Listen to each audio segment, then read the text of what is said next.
Around 24 part-time employees were laid off at Tryon Palace, but when asked, the executive director refused to confirm that. Stephen Glover is live outside Tryon Palace, where he spoke with the executive director and a temporary employee on those layoffs. Stephen? Yeah, Dave, WITN received a tip that 22 out of 30 part-time employees were laid off. So that's why I'm here at Tryon Palace to get those answers.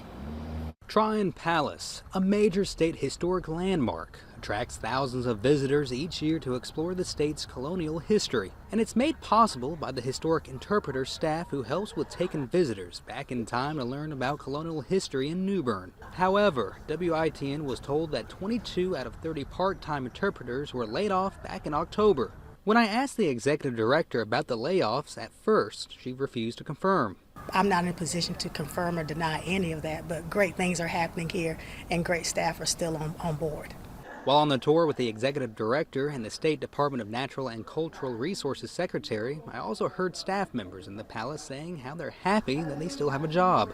I asked again if staffing shortages will impact the palace's upcoming holiday events and was told, well, again, there's no confirmation about the amount of volunteers and staff that are here. We're all prepared to do great work. It wasn't until I reached out to the Department of Natural and Cultural Resources in Raleigh, who confirmed that around 20 part-time historic interpreters were cut due to budgetary constraints seen across the state.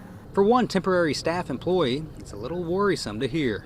I guess in the back of my mind I'm worried a little bit, but I'm confident that our Crystal, the executive director, she's going to do everything she can to keep as many of us here as possible, and we're going to keep the palace running as smoothly and efficiently as possible. And I also asked about some of the 12 historic homes within the area on when they're going to be opened back up to the public, which she says that they're working to make improvements and restorations. Reporting live in New Bern, Stephen Glover, WITN News. All right, thanks, Stephen. And they also say they're working towards having a big celebration next year at Tryon Palace to celebrate 250 years of the nation's founding.